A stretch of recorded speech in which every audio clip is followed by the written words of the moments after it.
Tiga Iloilo, hindi ka tiga Iloilo, no? Yes Okay. po. Pero Anyway, parents ko rin po, taga Iloilo din. oo, ang misis mo ang tiga Iloilo, no? Po. So, okay. Okay, engineer, thank you very much sa pagpayag mo na ma-interview kita at ma-post ito.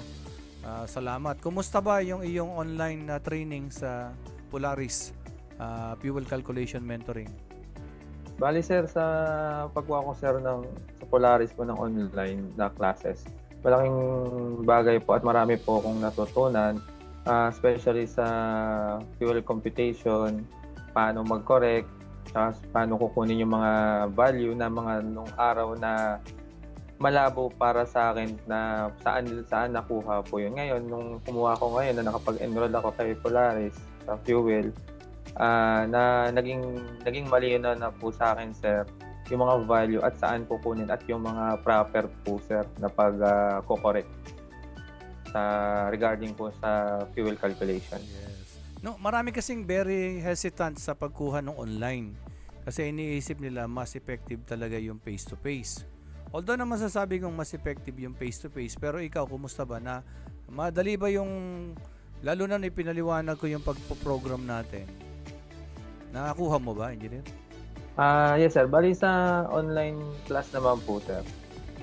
Sa part ko, hindi naman po ako nahirapan mag-catch up sa mga topic kahit na siya sa online. Especially sa mga formula na nagkakaroon sa Excel, nasusundan ko naman siya sir. Tsaka una, advantage din sa online is yung pagiging convenient sir na especially kung nasa malayong lugar ka or mga minsan may mga biglaang lakad na pwede mong i-skip muna tapos i-reschedule sa sir sa next day, the following day. Unlike sa face-to-face na talagang hindi ka talaga sir makaka-skip nung kasi nandun ka sa mismong feed nung araw po na yun sir. Especially kung may yung mga taga-office na requirement na dapat mong asikasuhin na biglaan po sir. Mas flexible, ano?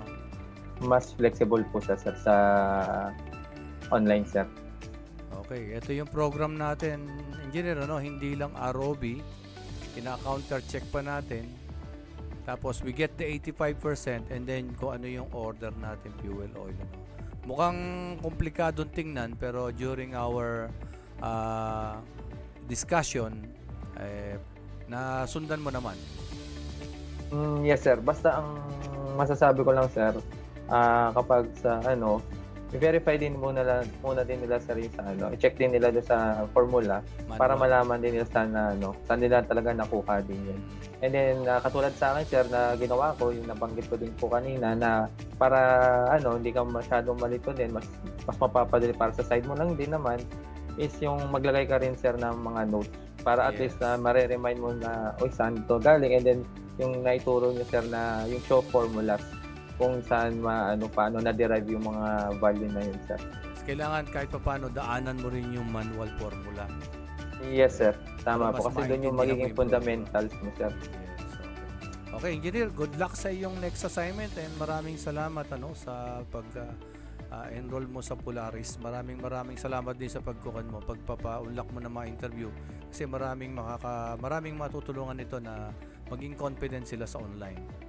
Okay? Yes, sir. Malaking bagay po. Maraming salamat din po, sir, sa lahat po na ituro niyo po rin sa akin at sa mga estudyante in the future po, sir. Yes. Malaking bagay po, sir. Yes, engineer. Okay. Maire-recommenda mo ba kami sa mga manonood nitong video na to?